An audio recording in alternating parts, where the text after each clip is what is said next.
নমস্কার বন্ধুরা, অঙ্কিতা গল্প স্টুডিওতে তোমাদের সবাইকে স্বাগত। হাজির হয়ে গেলাম সাহিত্য সম্রাট বঙ্কিমচন্দ্র চট্টোপাধ্যায়ের রজনী উপন্যাসের অমরনাথের কথা তৃতীয় পর্ব নিয়ে। যারা আমার চ্যানেলটিকে এখনও সাবস্ক্রাইব করোনি তা তাড়াতাড়ি করে সাবস্ক্রাইব করে নাও, লাইক করবে আর কমেন্টে আপনাদের মতামত জানাবেন আমার গল্পগুলো কেমন লাগছে, আর শেয়ার করবেন কাছের আত্মীয় স্বজন বন্ধু বান্ধবদের কাছে। তো চলো শুরু করা যাক। বাংলাদেশে আসার পর একদিন এই কুটুম্বের বাড়ির নিমন্ত্রণে গিয়েছিলাম। সকালবেলা গ্রামটা দেখতে গেলাম। জঙ্গলে ঢাকা গ্রাম, চারিদিকে বড় বড় গাছ, পাতায় পাতায় ঠেসাঠেসি মেশামেশি। সেই ঘন জঙ্গলের ভেতর এক আর্তনাদ শুনতে পেলাম। ভেতরে ঢুকে দেখি একজন বিকট মূর্তি পুরুষ এক যুবতীকে আক্রমণ করছে। দেখিবা মাত্র বুঝলাম পুরুষটা অতি নির্জাতীয় পাষণ্ড। পাশগু, বোধহয় ডোম কি ওই রকম কিছু হবে। দেখে মনে হলো অত্যন্ত বলবান। ধীরে ধীরে তার পেছনে গেলাম, গিয়ে তার থেকে দাখানি টেনে ছুঁড়ে ফেলে দিলাম। লোকটা তখন যুবতীকে ছেড়ে দিয়ে আমার সামনে এসে দাঁড়ালো, আমাকে গালাগালি দিল। তার চোখের দৃষ্টি দেখে সত্যিই আমার ভয় হলো। বুঝলাম এখন বিলম্ব করা উচিত নয়। ধরলাম তার গলাটা জড়িয়ে, সেও আমাকে ছাড়লে না। বুঝলাম আমার চেয়ে তার বল বেশি, কিন্তু আমি ভয় পেলাম না। যুবতীকে বললাম, তুমি এই সময় পালাও, আমি ওকে দেখছি। যুবতী বললে, কোথায় পালাবো, আমি যে অন্ধ। অন্ধ? আমার বল আরও বাড়ল। আমিও তো এক অন্ধকেই খুঁজছি, রজনী তার নাম। দেখলাম লোকটা আমাকে মারতে পারছে না, কিন্তু টেনে ধরে আছে, ছেড়েও দিচ্ছে না। তার অভিপ্রায় বুঝলাম, যেখানে আমি দাটা ফেলে দিয়েছিলাম সেদিকে আমাকে টেনে নিয়ে যাচ্ছে। আমি তখন লোকটাকে ছেড়ে দিয়ে তার আগে গিয়ে দাটা কুড়িয়ে নিলাম।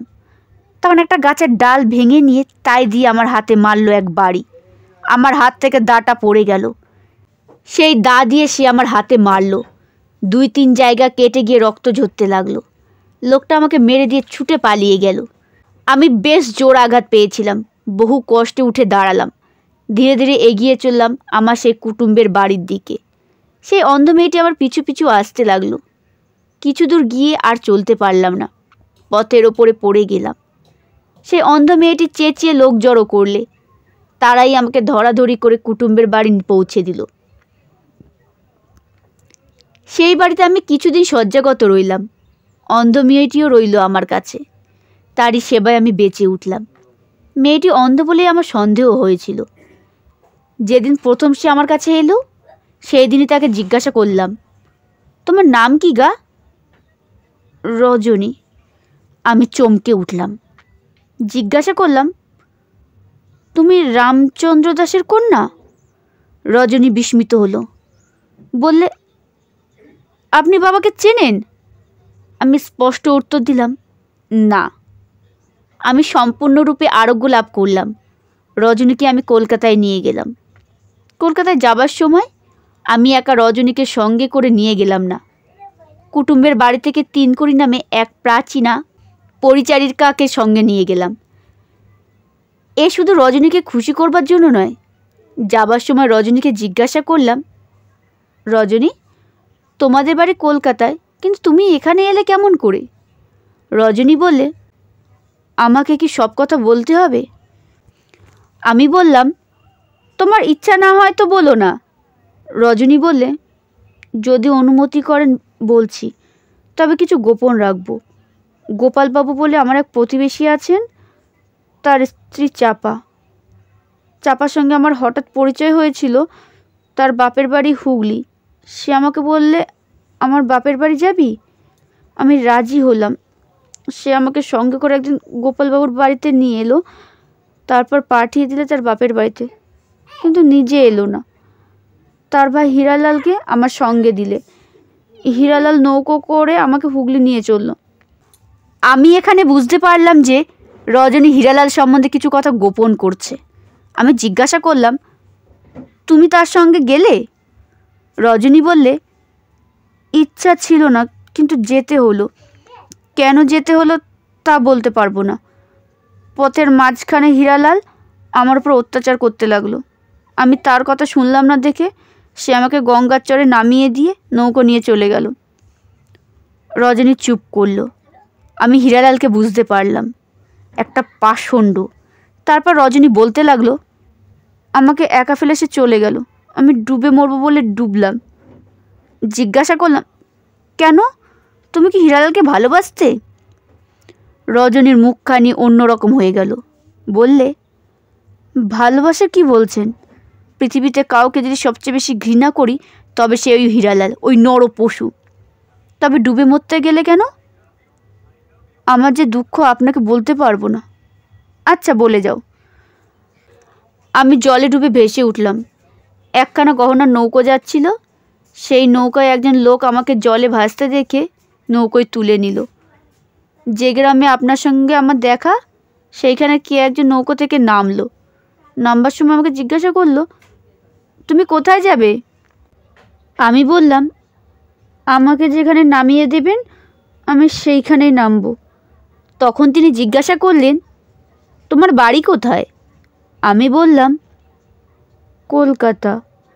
সে বললে, আমি কাল আবার কলকাতায় যাব। তুমি আজ আমার সঙ্গে এসো, আজ নয় আমার বাড়িতে থাকবে, কাল তোমাকে কলকাতায় রেখে আসব। আমি আনন্দিত হয়ে তার সঙ্গে গেলাম। সে আমাকে সঙ্গে নিয়ে চলল। তারপর আপনি সব জানেন। আমি বললাম, যার হাত থেকে তোমাকে উদ্ধার করলাম সে কি সেই? হ্যাঁ সেই। আমি রজনীকে কলকাতায় এনে অনেক খোঁজাখুঁজির পর রামচন্দ্র দাসের বাড়ি গেলাম। সেখানে রজনীকে নিয়ে গেলাম। রামচন্দ্র মেয়েকে ফিরে পেয়ে খুব খুশি হলো। তার স্ত্রী অনেক কান্নাকাটি করলো। সবই শুনলে তারা আমার মুখ থেকে। পরে রামচন্দ্রকে আমি নিভৃতে নিয়ে গিয়ে জিজ্ঞাসা করলাম, তোমার মেয়ে গৃহত্যাগ করে গিয়েছিল কেন জানো? রামচন্দ্র বললে, না, আমি অবাক হয়ে তাই ভাবি, কিন্তু কিছুই বুঝতে পারি না।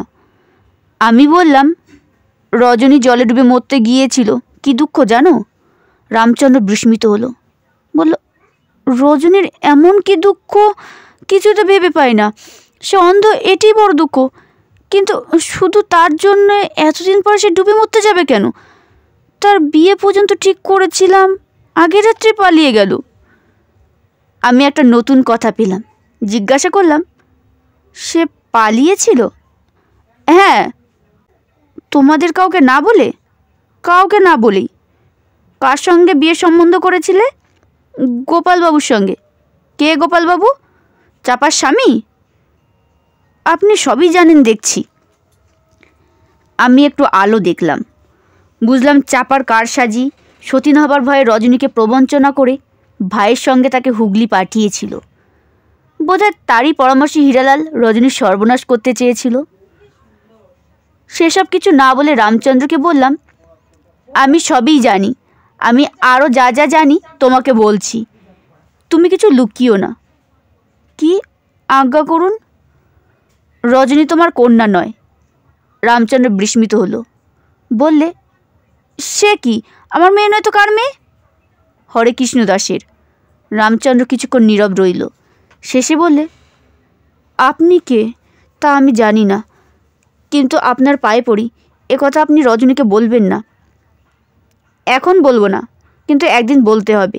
আমি যা জিজ্ঞাসা করি তার সত্য উত্তর দাও। যখন হরেকৃষ্ণ মরে যায় তখন রজনীর কিছু অলংকার ছিল। রামচন্দ্র ভয় পেয়ে গেল।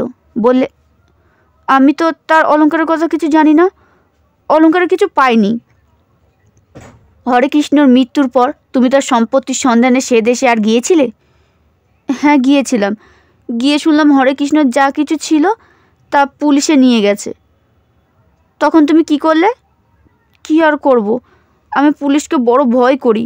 রজনীর বালা চুরির মোকদ্দমায় বড় ভুগেছিলাম। আমি পুলিশের নাম শুনে আর কিছু বললাম না। রজনীর বালা চুরির মোকদ্দমা কীরকম শুনে? রজনীর অন্নপ্রাশনের সময় তার বালা চুরি গিয়েছিল, চোর ধরা পড়ল, বর্ধমানে তার মোকদ্দমা হলো। এই কলকাতা থেকে আমাকে সাক্ষী দিতে যেতে হয়েছিল, সেখানে খুব ভুগেছিলাম। আমি পথ দেখতে পেলাম।